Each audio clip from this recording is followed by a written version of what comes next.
اللہ الرحمن الرحیم نحمدہ ونصلی علی رسولہ الکریم اما بعد۔ اللہ تعالیٰ نے اس امت کو بخشش کے بے شمار موقع عطا فرمائے۔ کبھی اس امت کو شب برات عطا فرمائی، کبھی لیلۃ القدر کی عظیم الشان رات اس امت کو عطا فرمائی، کبھی رمضان کا موقع اس کو عنایت فرمایا، جس میں اللہ تعالیٰ بے شمار بندوں کو معاف کرتا ہے، ان کو جہنم سے خلاصی اور نجات عطا فرماتا ہے۔ ابھی ہمارے سامنے جو رات آنے والی ہے، جسے شب برات کہا جاتا ہے، جو 14ویں رات کا دن مکمل ہونے کے بعد میں جو رات آتی ہے، جسے 15ویں شعبان کہا جاتا ہے، اللہ تعالیٰ اس رات میں بے شمار لوگوں کی مغفرت فرماتا ہے۔ یہاں تک کہ فرمایا گیا کہ قبیلہ بنو کلب کی بکریوں کے بال سے زیادہ لوگوں کی اللہ تعالیٰ اس رات میں مغفرت فرما دیتا ہے۔ لہٰذا اس رات میں عبادت کا اہتمام کرنا چاہیے، جو سلف صالحین سے منقول چلا آ رہا ہے، اور اللہ تعالیٰ کے نیک بندے اس رات میں عبادت کا اہتمام کرتے ہیں۔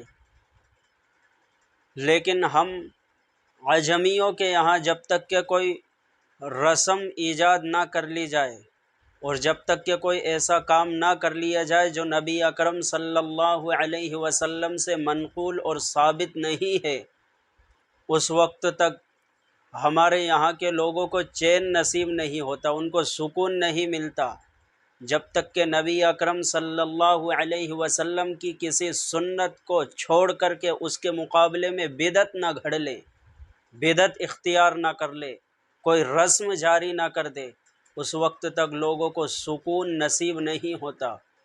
لہٰذا ہمارے یہاں عجمیوں کے ملک میں اس طرح کے مواقع پر لوگ نیکیاں کم اور برائیاں زیادہ کرتے ہیں، لوگ ثواب کا کام کم اور عذاب کا کام زیادہ کرتے ہیں۔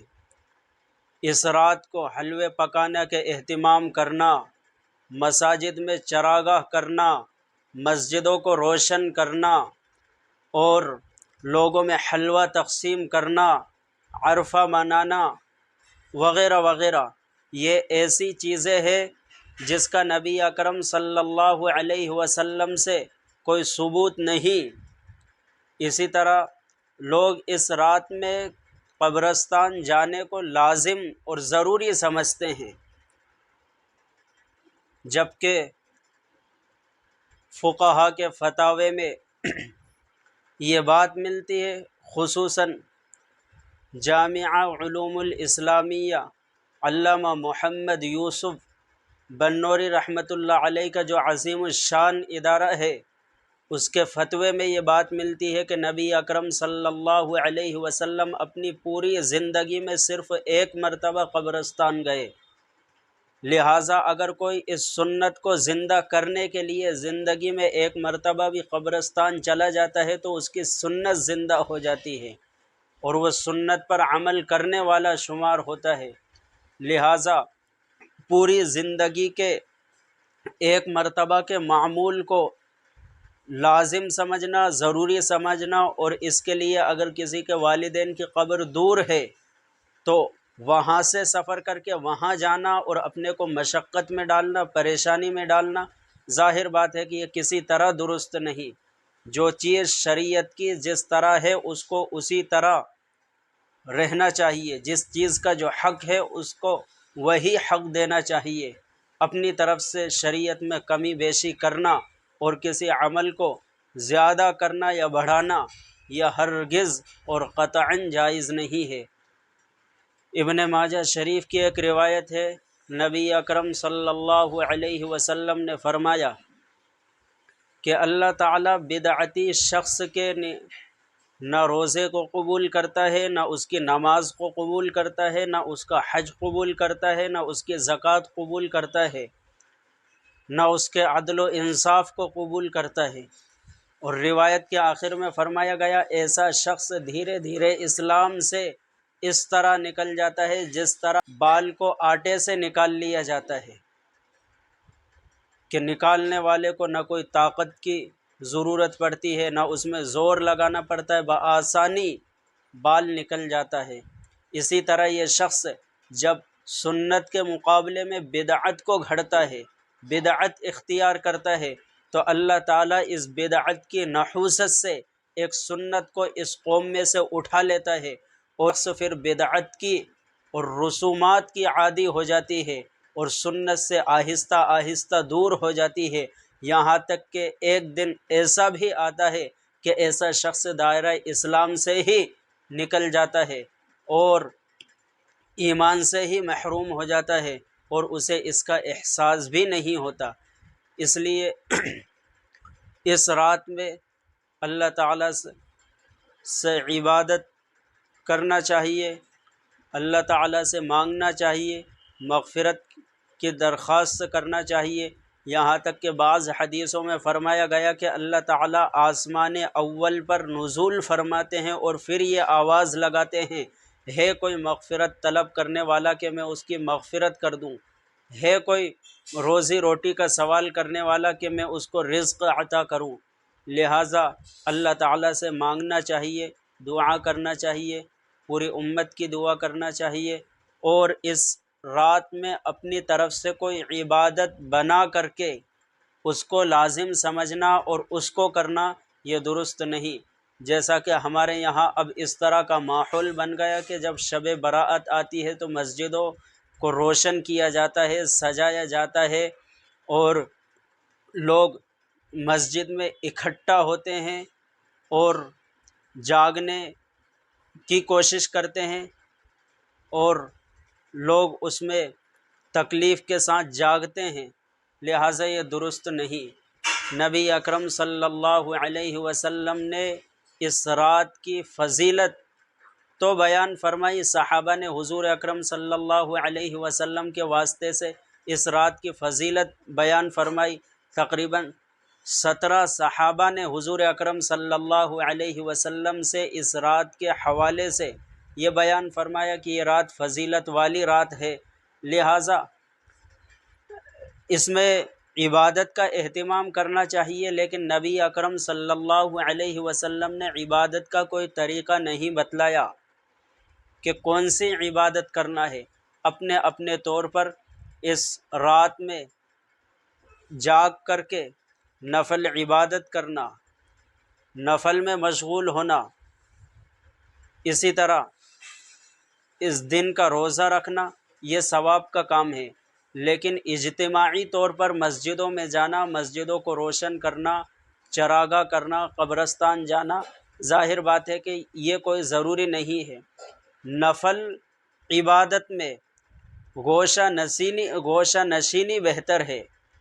حضور اکرم صلی اللہ علیہ وسلم بھی صرف فرض نماز مسجد میں پڑھتے تھے، اور اس کے علاوہ تہجد کی نماز اور سنن و نوافل آپ علیہ الصلاۃ والسلام اپنے گھر میں ہی ادا فرماتے تھے، کیونکہ نفل نمازوں کو گھر میں ادا کرنا یہ زیادہ افضل اور بہتر ہے۔ لہٰذا اس رات میں جو شخص جتنی نفل پڑھ سکتا ہو اپنے گھر میں رہ کر کے ادا کرے، قرآن کی تلاوت کرے، اللہ تعالیٰ سے بخشش کا مطالبہ کرے۔ لہٰذا یہ بخشش والی رات ہے۔ اس رات میں رسومات، بدعات اور خرافات کر کے بجائے ثواب کے عذاب کا مستحق نہیں بننا چاہیے، اور اس طرح کے خرافاتی کاموں سے خود اپنے کو دور رکھے، اپنے گھر والوں کو دور رکھے، اپنے قبیلے، اپنی برادری، اپنی سوسائٹی کے لوگوں کو اس طرح کی خرافات سے دور رکھے، اور اپنے اپنے گھروں میں رہ کر کے اس بابرکت اور مبارک رات میں نفل، ذکر و تلاوت، اذکار وغیرہ کا اہتمام کرنا چاہیے۔ اللہ تعالی ہم سب کو حقیقت سمجھنے کی توفیق عطا فرمائے، اور مزید وضاحت کے لیے اسی ویڈیو کے ساتھ ایک اور ویڈیو شامل کر دی جاتی ہے، آپ اس کو بھی سن لیں تاکہ بات اچھی طرح سمجھ میں آ جائے کہ اس رات میں کیا کام کرنے ہیں اور کیا کام نہیں کرنے۔ ویڈیو سن لیجئے۔ السلام علیکم ورحمۃ اللہ وبرکاتہ۔ قال 15 شعبان، جس کو لیلۃ البراءت اور شب براءت کہا جاتا ہے، احادیث میں شعبان کی اہمیت ہے اس اعتبار سے کہ رسول اکرم صلی اللہ علیہ وسلم رمضان المبارک کے علاوہ سب سے زیادہ جو روزے رکھتے وہ شعبان میں رکھتے تھے۔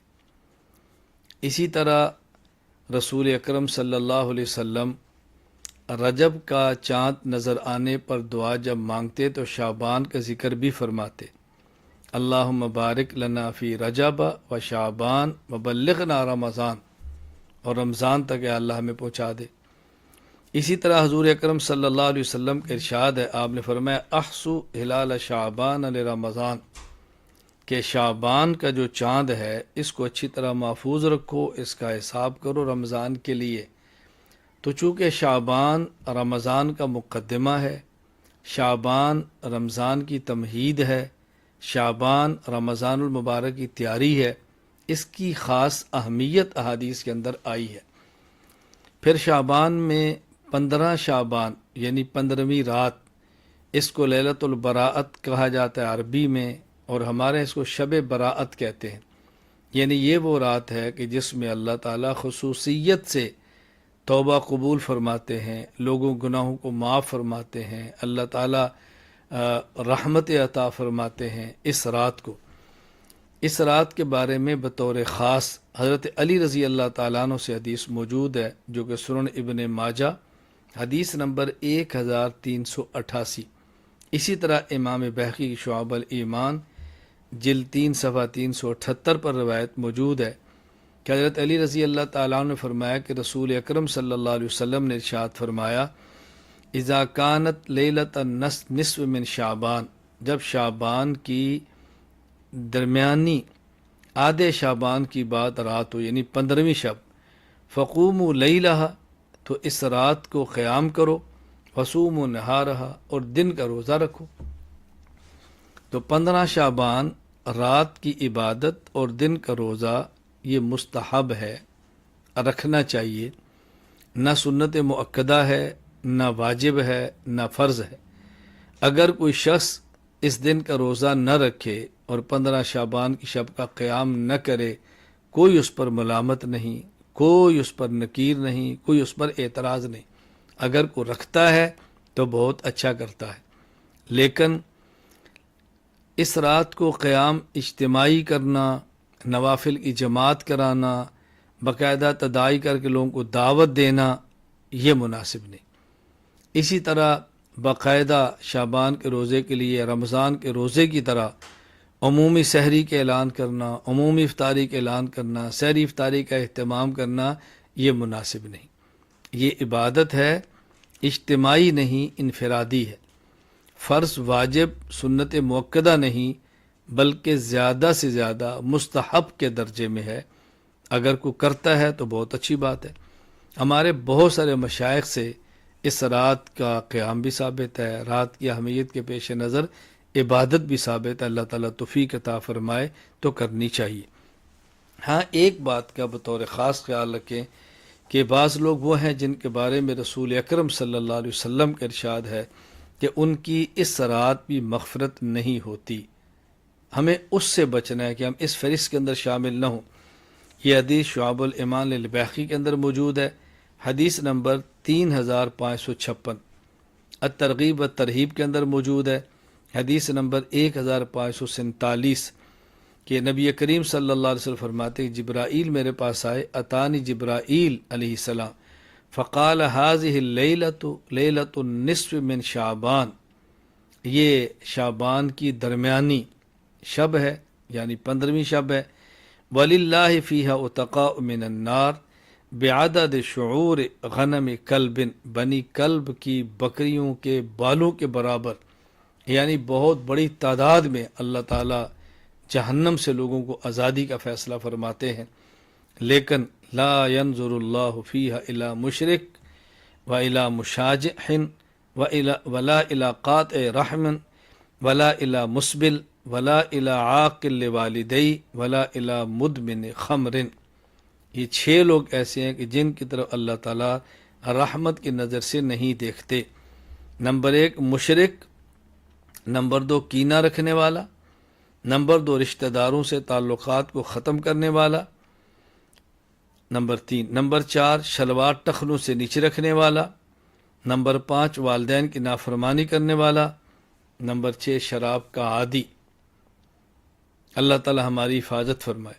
کس قدر افسوس کی بات ہے، کس قدر دکھ کی بات ہے، محرومی کی بات ہے کہ اس رات بھی انسان اللہ تعالیٰ کی نظر رحمت سے محروم ہو جائے اور انسان کی مغفرت نہ ہو سکے۔ اس لیے ہمیں اہتمام کرنا ہے، ہم شرک سے توبہ کریں، کینے اور بغض سے توبہ کریں، قطع تعلق سے توبہ کریں، شلوار ٹخنے نیچے رکھنے سے توبہ کریں، والدین کی نافرمانی کرنے سے توبہ کریں، شراب پینے سے توبہ کریں۔ اگر کوئی شخص اس گناہ کے اندر ملوث ہے توبہ کر لے، آئندہ اس گناہ کو نہ کرنے کا فیصلہ کر لے، سچی پکی توبہ کرے۔ بہرحال میری گفتگو کا خلاصہ یہ ہے، 15 شعبان شب براءت لیلۃ البراءت کی رات عبادت بھی کر سکتے ہیں، 15 شعبان کو روزہ بھی رکھ سکتے ہیں۔ نہ تو اجتماعی عبادات کا اہتمام کریں، اجتماعی کا معنی کہ باقاعدہ اعلان کریں، تداعی کریں، اشتہار چھپا کے جمع کریں، انفرادی عبادت ہے۔ ہاں اگر اتفاقاً کچھ لوگ جمع ہو گئے ہیں، آپ نے تلاوت بیٹھ کے کر لی ہے، ذکر کر لیا ہے، اللہ کا نام لے لیا ہے، بیان ہو گیا ہے، سن لے، تو اس میں کوئی حرج نہیں ہے۔